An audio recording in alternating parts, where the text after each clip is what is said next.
പയ്യന്നൂരിലെ 1.5 വയസ്സുകാരന്റെ മരണത്തിൽ medical board report അന്വേഷണ സംഘത്തിന് കൈമാറി. 3 പേർ ചികിത്സാ പിഴവ് ശരിവെച്ചു.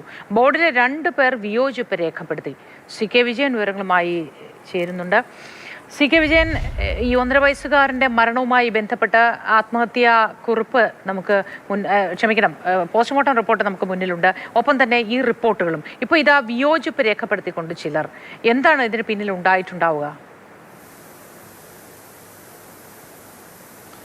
സ്വാഭാവികമായും നമുക്ക് ഊഹിക്കാം അതിൻ്റെ പിന്നിലൊരു മാനേജ്മെൻറ്റ് സ്വാധീനം വരുന്നു എന്ന സൂചനകൾ തന്നെയാണ്. കാരണം നേരത്തെ ഈ 5 പേർ അടങ്ങിയ മെഡിക്കൽ ബോർഡ് യോഗം ചേർന്നിരുന്നു. ആ യോഗത്തിൻ്റെ ഒടുവിൽ 3 പേർ ഇത്തരത്തിൽ വീഴ്ച ഉണ്ടായിട്ടുണ്ട് എന്ന നിലപാടെടുത്തു. ഒരു നഴ്സിംഗ് പ്രതിനിധി അതിൽ നിഷ്പക്ഷമായ ഒരു നിലപാട് സ്വീകരിച്ചു. ഉണ്ട് എന്നോ ഇല്ല എന്നോ അന്ന് പറഞ്ഞില്ല. ഒരാൾ തീർച്ചയായും അത്തരത്തിൽ ഒരു വീഴ്ചയും ഇല്ല എന്ന നിലപാടായിരുന്നു ഈ അനസ്തേഷ്യ വിഭാഗം എടുത്തത്. പക്ഷേ ഇതിൻ്റെ ഒരു അന്തിമ റിപ്പോർട്ടിലേക്ക് വരുമ്പോഴേക്കും ഈ ഒരാൾ, അതായത് നേരത്തെ നിഷ്പക്ഷത പാലിച്ച അയാൾ വീഴ്ച ഉണ്ടായിട്ടില്ല എന്ന നിലപാടിലേക്ക് എത്തി. അപ്പോൾ ഈ മെഡിക്കൽ ബോർഡിന് യുനാനിമസ് ആയ ഒരു തീരുമാനത്തിലേക്ക് എത്താൻ കഴിയാത്തത് കൊണ്ട് തന്നെ ഈ റിപ്പോർട്ടിൻ്റെ അടിസ്ഥാനത്തിൽ അന്വേഷണ സംഘത്തിന് മുന്നോട്ട് പോകാൻ സാങ്കേതികമായി കഴിയില്ല, നിയമപരമായി കഴിയില്ല.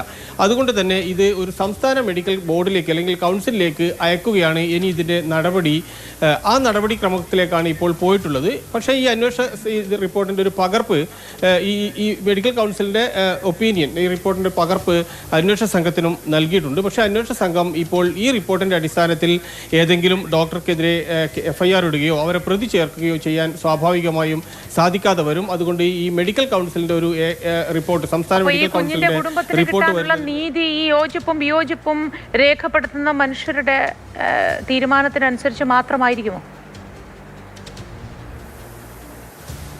തീർച്ചയായും അതെ. കാരണം അങ്ങനെയാണ് ഇതിൻ്റെ പ്രീസിഡൻസ് എല്ലാം തന്നെ ഉണ്ടായിട്ടുള്ളത്. ഇത് വീണ്ടും നീണ്ടുപോകും. ഈ ഒരു അഭിപ്രായം വരികയും പിന്നീട് ഈ അന്വേഷണം നടത്തുകയൊക്കെ ചെയ്ത് നമുക്കറിയാം, ഒരു മെഡിക്കൽ ലീഗോ കേസ് ഇരകൾക്ക് അനുകൂലമായ ഒരു വിധി വന്ന ചരിത്രം വളരെ അപൂർവമാണ്. അതൊരു വളരെ സങ്കീർണമായ നടപടിക്രമമാണ്. ഈ കേസുമായി ബന്ധപ്പെട്ട് തന്നെ ഇവരുടെ കുടുംബത്തിലുള്ള ഡോക്ടർ അന്ന് തന്നെ പറഞ്ഞതാണ്, ഞങ്ങൾക്ക് ഈ അന്വേഷണവുമായി ബന്ധപ്പെട്ട് എത്രമാത്രം നീതി കിട്ടുമെന്ന് ഇപ്പോൾ പറയാൻ കഴിയില്ല. കാരണം അതിൻ്റെ നടപടിക്രമങ്ങൾ അങ്ങേയറ്റം സങ്കീർണമായതാണ്, അല്ലെങ്കിൽ ഒരുപാട് കാലതാമസം എടുക്കുന്നതാണ് എന്നാണ്. ഏതായാലും മെഡിക്കൽ ബോർഡിൽ ഇവിടെ കണ്ണൂരിൽ കേന്ദ്രീകരിച്ച് രൂപീകരിച്ച മെഡിക്കൽ ബോർഡിൽ യുനാനിമസ് ആയാലും ഏകകണ്ഠമായ ഒരു തീരുമാനം ഉണ്ടായിട്ടില്ല. വീഴ്ചയുണ്ടായി എന്നും ഇല്ല എന്നും അഭിപ്രായമുള്ള 2 വിഭാഗങ്ങൾ ആ മെഡിക്കൽ ബോർഡിൽ ഉണ്ട്. അതിന് അനുസൃതമായ റിപ്പോർട്ടാണ് ഇപ്പോൾ ലഭിച്ചിട്ടുള്ളത്. അതുകൊണ്ട് വലിയ നടപടികളൊന്നും തന്നെ അന്വേഷണ സംഘത്തിന് ഉടൻ എടുക്കാനാകും എന്ന് കരുതുന്നില്ല. ശരി, CK വിജയനാണ് വിവരങ്ങൾ പങ്കുവച്ചത്. നിരാശാജനകമായ ഒരു കാര്യം തന്നെയാണിത്, സംശയം വേണ്ട. ഇതിൽ ചിലർ വിയോജിപ്പ് രേഖപ്പെടുത്തുന്നു, ചുരുക്കം ചിലർ മാത്രം യോജിക്കുന്നു. ഈ കാര്യങ്ങളെ അടിസ്ഥാനമാക്കിയായിരിക്കും തുടർ നീതിയുമായി ബന്ധപ്പെട്ട കാര്യങ്ങൾ മുന്നോട്ട് പോവുകയും ചെയ്യുക. നിർഭാഗ്യകരമെന്നല്ലാതെ ഒന്നും പറയാനില്ല, അല്ലേ?